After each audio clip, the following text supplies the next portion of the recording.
Quand on parle des plus grandes légendes du cinéma d'action, deux noms viennent immédiatement à l'esprit. Arnold Schwarzenegger et Sylvester Stallone.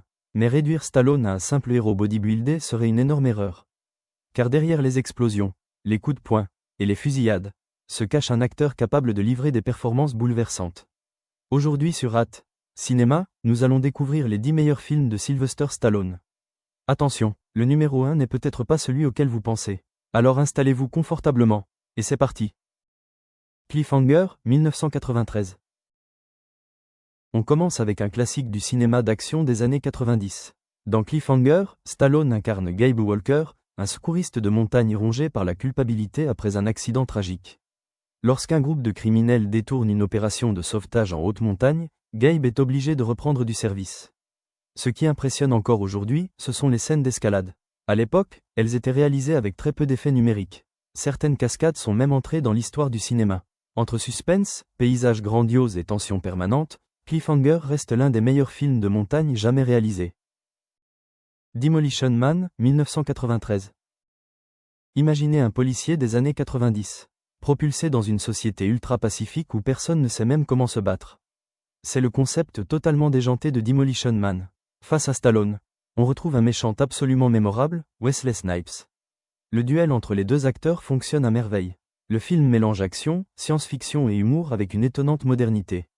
Et plusieurs de ses idées sur la technologie semblent aujourd'hui presque prophétiques. Tango et Cash, 1989. Si Stallone devait former un duo avec une autre star d'action, ce serait probablement Kurt Russell. Dans Tango et Cash, deux policiers que tout oppose doivent collaborer pour faire tomber un puissant criminel. Le film alterne scènes explosives et dialogues hilarants. L'alchimie entre les deux acteurs fait tout son charme. Aujourd'hui encore, il reste l'un des meilleurs buddy movies des années 80. The Expendables, 2010. En 2010, Stallone réalise le rêve de tous les fans de cinéma d'action. Réunir dans un seul film, Arnold Schwarzenegger, Jason Statham, Jet Li, Dolph Lundgren, Bruce Willis, et bien d'autres. Avec The Expendables, il rend hommage au cinéma musclé des années 80. Ce n'est pas seulement un film, c'est une véritable réunion des plus grandes légendes de l'action.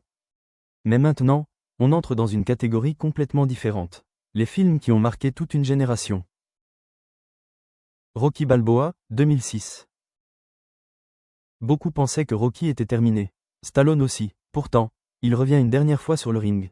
Et contre toute attente, le film dépasse toutes les attentes. Rocky n'est plus un champion. C'est un homme vieillissant qui refuse d'abandonner ses rêves. Le message est universel. Peu importe votre âge, vous pouvez toujours vous relever. C'est probablement le film le plus émouvant de toute la saga Rocky. Copland, 1997. Voici probablement le film le plus sous-estimé de la carrière de Stallone. Pour ce rôle, il prend plusieurs kilos, abandonne totalement son image de héros invincible, et livre une performance exceptionnelle. Il partage l'écran avec Robert De Niro, Harvey Keitel et Ray Liotta. Dans ce thriller policier sombre, Stallone prouve enfin à Hollywood qu'il peut être un immense acteur dramatique. Beaucoup de critiques considèrent encore aujourd'hui cette prestation comme l'une des meilleures de sa carrière. First Blood, Rambo, 1982. Voici le film qui a donné naissance à John Rambo. Contrairement aux suites, ce premier épisode est profondément humain. Rambo n'est pas un super-héros. C'est un ancien soldat traumatisé par la guerre du Vietnam. Persécuté par les autorités, il finit par exploser. Le monologue final de Stallone reste l'un des plus puissants de toute sa carrière. Un moment d'émotion qui surprend encore aujourd'hui. Nous arrivons maintenant sur le podium. 3 films, 3 chefs-d'œuvre. 3 œuvres qui ont changé la carrière de Stallone, et parfois même, l'histoire du cinéma. Creed, 2015. Personne ne s'attendait à ce que Rocky revienne, encore moins comme mentor. Et pourtant, Creed est un miracle. Stallone interprète un Rocky plus fragile que jamais, malade, vieillissant, mais toujours prêt à transmettre son expérience. Sa prestation lui vaut une nomination aux Oscars. Près de 40 ans après le premier Rocky, il prouve qu'il est toujours un immense acteur. Rocky, 1976. Voici le film qui a changé la vie de Stallone. À l'époque, il est inconnu. Refusant de vendre son scénario sans jouer le rôle principal, il prend un pari immense. Le résultat ? Un chef-d'œuvre. Le film remporte l'Oscar du meilleur film. Et Rocky devient une icône mondiale. L'histoire d'un homme ordinaire qui ose croire en son rêve continue d'inspirer des millions de personnes près de 50 ans plus tard. First Blood ou Rocky ? Deux personnages, deux légendes, deux films immortels. Mais selon nous, le meilleur film de Sylvester Stallone est Rocky, 1976. Pourquoi?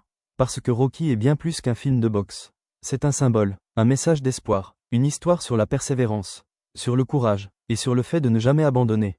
Le plus incroyable, c'est que cette histoire ressemble énormément à celle de Stallone lui-même. Un acteur inconnu, qui refuse d'abandonner son rêve, et finit par écrire l'une des plus belles pages de l'histoire du cinéma.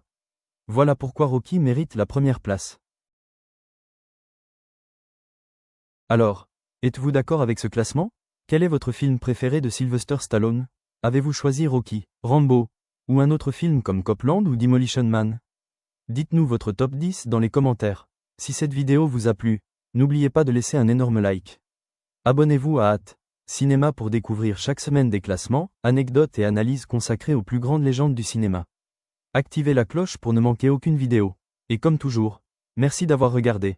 Et à très bientôt sur Cinéma.